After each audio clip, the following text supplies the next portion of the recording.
শুভ সন্ধ্যা। নমস্কার বন্ধুরা। মায়ের গৃহমন্দিরে আপনাদের সবাইকে স্বাগত জানাই। বড়দেরকে জানাই আমার ভক্তিপূর্ণ প্রণাম, ছোটদেরকে জানাই প্রাণের ভালোবাসা, আন্তরিক শুভেচ্ছা। শ্রী গুরু বন্দনা দিয়ে পবিত্র সন্ধ্যা শুরু করছি। গুরুর ব্রহ্মা গুরুর বিষ্ণু গুরুর্দেব মহেশ্বর গুরুরেব পরম ব্রহ্ম তস্मै শ্রী গুরবে নমঃ। অখণ্ডমণ্ডলাকারं ব্যক্तं যেন চরাচরं তৎপদং দর্শিतं येन তস্मै শ্রী গুরবে নমঃ। অজ্ঞানতিমিরান্ধস্য জ্ঞানাঞ্জনশলাকয়া চক্ষুরুন্মিলিतं येन তস্मै শ্রী গুরবে নমঃ। ব্রহ্মানন্দं পরমসুখদं কেবলম জ্ঞানমূর্তিं দ্বন্দ্বাতীतं গগনসদৃশं তত্ত্বমস্যাদিলক্ষ্যम् একं নিত্যं বিমলমচलं সর্বাদিসাক্ষিভূतं ভাবাতীतं ত্রিগুণরহিतं সদ্গুরুং ত্বং নমামি, সদ্গুরুং ত্বং নমামি, সদ্গুরুং ত্বং নমামি। জয় গুরুদেব। গুরু পরম্পরায় সকল পূজ্যপাদ সদ্গুরুর শ্রীপাদ পদ্মে পবিত্র সন্ধ্যায় আমার অনন্ত অভূমি লুণ্ঠিত প্রণাম, অন্তরের অন্তঃস্থলের ভালোবাসা, শ্রদ্ধাঞ্জলি, ভক্তি পুষ্পাঞ্জলি নিবেদন করিয়া আজকে কথামৃত পাঠ শুরু করছি।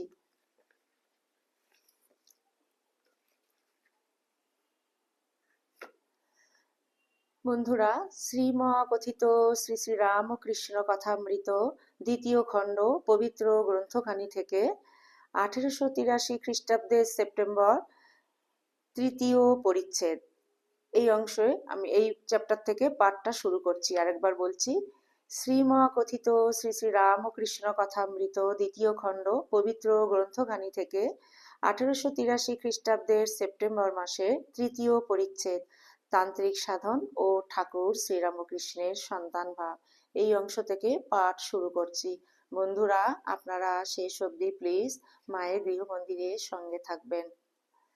তব কথামৃতম তপ্ত জীবনম কবিবিরীড়িতম কল্মষাপহম শ্রবণমঙ্গলম শ্রীমদাততম ভুবি গৃণন্তি যে ভূরিদা জনাঃ। কথাবার্তা চলিতেছে এমন সময় কতগুলি বাঙালি ভদ্রলোক ঘরের মধ্যে আসিয়া ঠাকুরকে প্রণাম করিলেন ও আসন গ্রহণ করিলেন। তাহাদের মধ্যে একজন ঠাকুরের পূর্ব পরিচিত। ইহারা তন্ত্রমন্ত্রে সাধন করেন, পঞ্চমকার সাধন। ঠাকুর অন্তর্যামী, তাহাদের সমস্ত ভাব বুঝিয়াছেন। তাহাদের মধ্যে একজন ধর্মের নাম করিয়া পাপাচরণ করেন, তাহাও শুনিয়াছেন। সে ব্যক্তি একজন বড় মানুষের ভ্রাতার বিধবার সহিত অবৈধ প্রণয় করিয়াছে ও ধর্মের নাম করিয়া তাহার সহিত পঞ্চমকার সাধন করে, ইহাও শুনিয়াছেন। শ্রীরামকৃষ্ণের সন্তান ভাব, প্রত্যেক স্ত্রীলোককে মা বলিয়া জানেন, বেশ্যা পর্যন্ত, আর ভগবতীর এক একটি রূপ বলিয়া জানেন। শ্রীরামকৃষ্ণ সহাস্যে, অচলানন্দ কোথায়? কালী কিঙ্কর সেদিন এসেছিল, আর একজন কি সিঙ্গি মাস্টার প্রভৃতির প্রতি অচলানন্দ ও তার শিষ্যদের ভাব আলাদা। আমার সন্তান ভাব, আগন্তুক বাবুরা চুপ করিয়া আছেন, মুখে কোনো কথা নাই। পূর্ব কথা, অচলানন্দের তান্ত্রিক সাধনা। শ্রীরামকৃষ্ণ, আমার সন্তান ভাব, অচলানন্দ এখানে এসে মাঝে মাঝে থাকতো, খুব কারণ করত। আমার সন্তান ভাব শুনে শেষে জিদ জিদ করে বলতে লাগলো, স্ত্রীলোক হয়ে বীর ভাবে সাধন তুমি কেন মানবে না? শিবের কলম মানবে না? শিব তন্ত্র লিখে গেছেন, তাতে সব ভাবের সাধন আছে, বীর ভাবেরও সাধন আছে। আমি বললাম, কে জানে বাপু, আমারও সব কিছুই ভালো লাগে না। আমার সন্তান ভাব। অচলানন্দ ছেলেপিলের খবর নিত না, আমায় বলতো, ছেলে ঈশ্বর দেখবেন, এসব ঈশ্বর ইচ্ছা। আমি শুনে চুপ করে থাকতো। বলি, ছেলেদের দেখে কে? ছেলেপুলে পরিবার ত্যাগ করেছি বলে টাকা রোজগারের একটা ছুতা না করা হয়, লোকে ভাববে ইনি সব ত্যাগ করেছেন আর অনেক টাকা এসে পড়বে। মোকদ্দমা জিতবো, খুব টাকা হবে, মোকদ্দমা জিতিয়ে দেব, বিষয় পাইয়ে দেব, এই জন্য সাধন? এ ভারী হীন বুদ্ধির কথা। টাকায় খাওয়া দাওয়া হয়, একটা থাকবার জায়গা হয়, ঠাকুরের সেবা হয়, সাধু ভক্তের সেবা হয়, সম্মুখে কেউ গরিব পড়লে তার উপকার হয়, এইসব টাকার সদ্ব্যবহার। ঐশ্বর্য ভোগের জন্য টাকা নয়, দেহের সুখের জন্য টাকা নয়, লোক মান্যের জন্য টাকা নয়, সিদ্ধাইয়ের জন্য লোক পঞ্চমকার তন্ত্রমতে সাধন করে। কিন্তু কি হীন বুদ্ধি! কৃষ্ণ অর্জুনকে বলেছিলেন, ভাই, অষ্টসিদ্ধির মধ্যে একটি সিদ্ধি থাকলে তোমার একটু শক্তি বাড়িতে তোমার একটু শক্তি বাড়তে পারে, কিন্তু আমায় পাবে না। সিদ্ধাই থাকলে মায়া যায় না, মায়া থেকে আবার অহংকার। কি হীন বুদ্ধি! ঘৃণা স্থান থেকে তিন টোসা, কারণ বাড়ি খেয়ে লাভ কি হলো? না মোকদ্দমা জেতা। শরীর, টাকা এসব অনিত্য, এর জন্য এত কেন? দেখো না হঠযোগীদের দশা। শরীরে কিসে দীর্ঘায়ু হবে এই দিকেই নজর, ঈশ্বরের দিকে লক্ষ্য নাই। নেতি ধৌতি কেবল পেট সাফ করছেন, নল দিয়ে দুধ গ্রহণ করছেন। একজন শ্যাকরা, তার তালুতে জিভ উল্টে গেছিল, তখন তার জড় সমাধির মতো হয়ে গেল, আর নড়ে চড়ে না। অনেক দিন ওইভাবে ছিল, সকলে এসে পূজা করত। কয়েক বছর পরে তার জিভ হঠাৎ সোজা হয়ে গেল, তখন আগেকার মতো চৈতন্য হলো, আবার স্যাকরার কাজ করতে লাগলো। সকলের হাস্য। ওসব শরীরের কার্য, ওতে প্রায় ঈশ্বরের সঙ্গে সম্বন্ধ থাকে না। শালগ্রামের ভাই, তার ছেলের বংশলোচনের কারবার ছিল, 82 রকম আসন জানতো, আর নিজে যোগ সমাধির কথা বলতো, কিন্তু ভিতরে ভিতরে কামিনী কাঞ্চনে মন। দাওয়ান মদন ভট্টের কত হাজার টাকার একখানা নোট পড়েছিল, টাকার লোভে সে টপ করে খেয়ে ফেলেছে, গিলে ফেলেছে, পরে কোনো রূপে বার করবে, কিন্তু নোট আদায় হলো। শেষে 3 বৎসর মেয়াদ। আমি সরল বুদ্ধিতে ভাবতুম, বুঝি বেশি এগিয়ে পড়েছে। মাইরি বলছি। এখানে সিথির মহিন্দর পাল 5টি টাকা দিয়ে গিয়েছিল রামলালের কাছে। সে চলে গেলে পরে রামলাল আমায় বললে। আমি জিজ্ঞাসা করলাম, কেন দিয়েছে? রামলাল বললে, এখানের জন্য দিয়েছে। তখন মনে উঠতে লাগলো যে দুধের দেনা রয়েছে, না হয় কতক শোধ দেওয়া যাবে। ওমা, রাত্রে শুয়ে আছি, হঠাৎ উঠে পড়লাম, একবার বুকের ভিতর বিল্লি আঁচড়াতে লাগলো। তখন রামলালকে গিয়ে বললাম, কাকে দিয়েছে? তোর খুড়িকে কি দিয়েছে? রামলাল বললে, না, আপনার জন্য দিয়েছে। তখন বললাম, না, এক্ষুনি টাকা ফিরিয়ে দিয়ে আয়, তা না হলে আমার শান্তি হবে না। রামলাল ভোরে উঠে টাকা ফিরিয়ে দিয়ে আসে, তবে হয়। ওদেশে ভোগী তেলি কর্তা ভাজার দলের ওই মেয়ে মানুষ নিয়ে সাধন। একটি পুরুষ না হলে মেয়ে মানুষের সাধন ভজন হবে না। সেই পুরুষটিকে বলে রাগ ও কৃষ্ণ। 3 বার জিজ্ঞাসা করে, কৃষ্ণ পেয়েছিস? সে মেয়ে মানুষটা 3 বার বলে, পেয়েছি।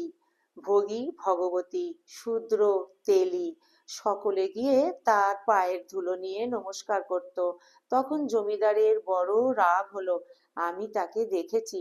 জমিদার একটা দুষ্ট লোক পাঠিয়ে দেয়, তার পাল্লায় পড়ে তার আবার পেটে ছেলে হয়। একদিন একজন বড় মানুষ এসেছিল, আমায় বলে, মহাশয়, এই মোকদ্দমাটি কিসে জিত হয় আপনার করে দিতে হবে, আপনার নাম শুনে এসেছি। আমি বললুম, বাপু, সে আমি নই, তোমার ভুল হয়েছে, সে অচলানন্দ।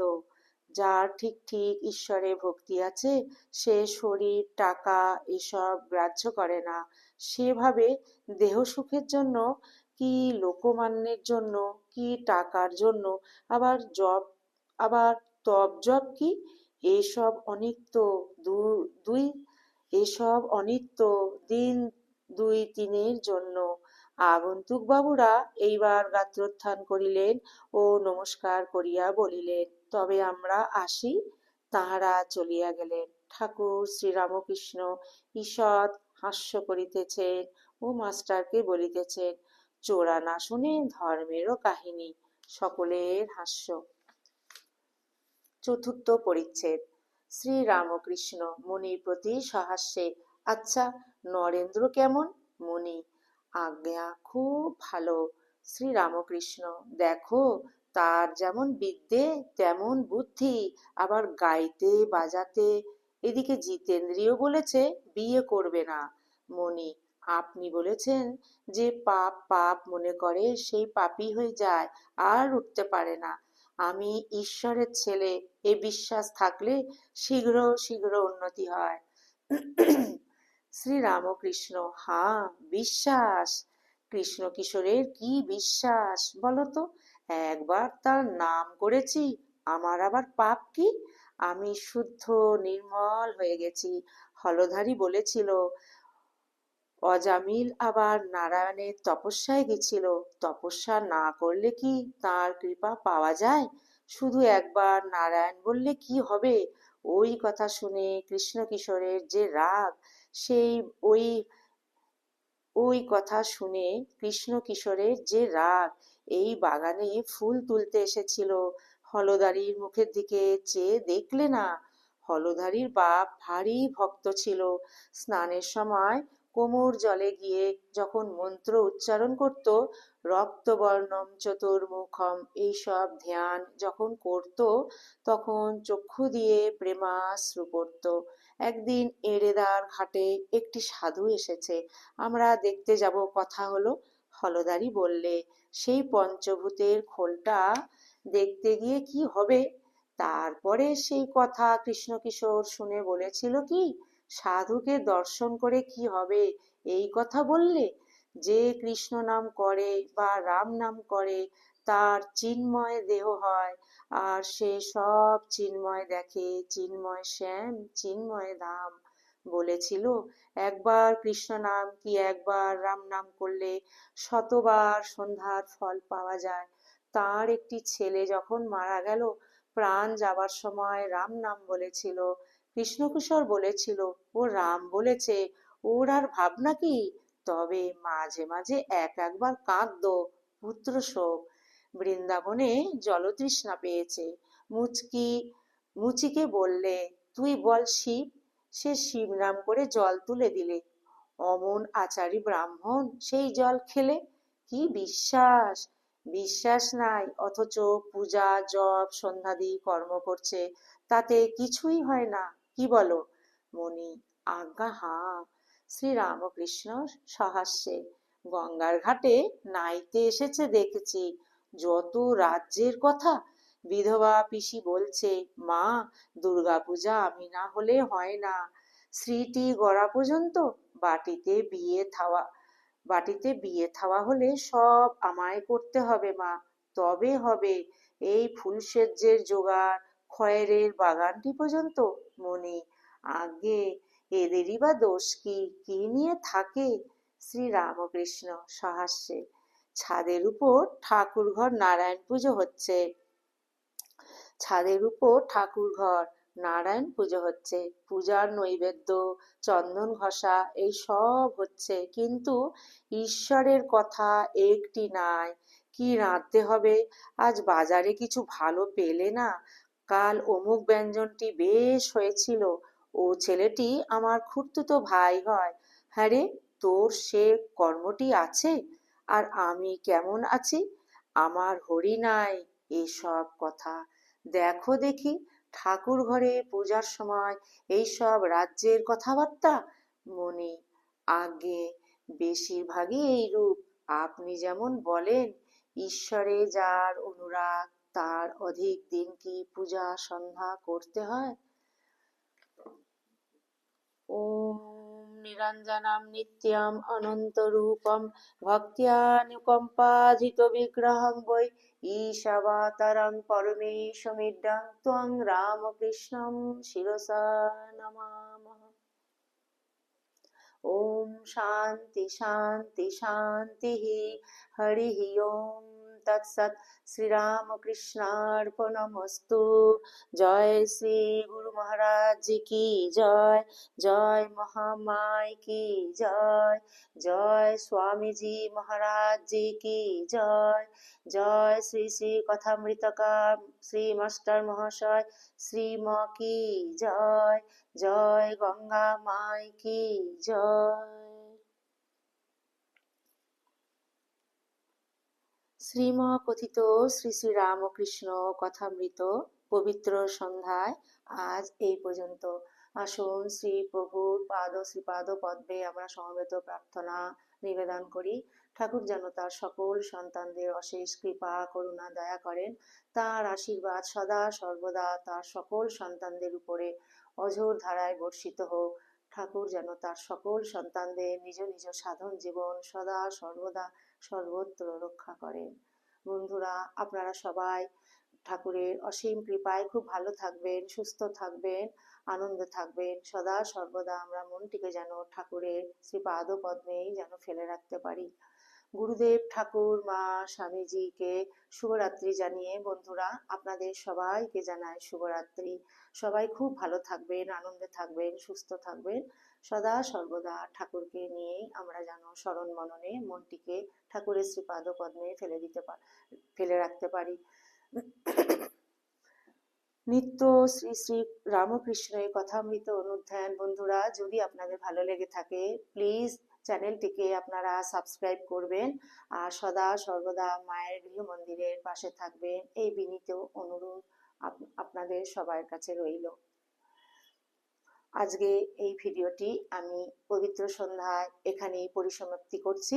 পরের অন্য আরেকটি নতুন ভিডিও নিয়ে আরেকটি অন্য পর্বে আপনাদের সামনে উপস্থিত হব। ততক্ষণ পর্যন্ত সদা সর্বদা যেন ঠাকুরকে আমরা স্মরণে মননে রাখতে পারি। জয়তু জয়তু জয়তু শ্রী শ্রী রামকৃষ্ণ শরণাম শরণ্যে।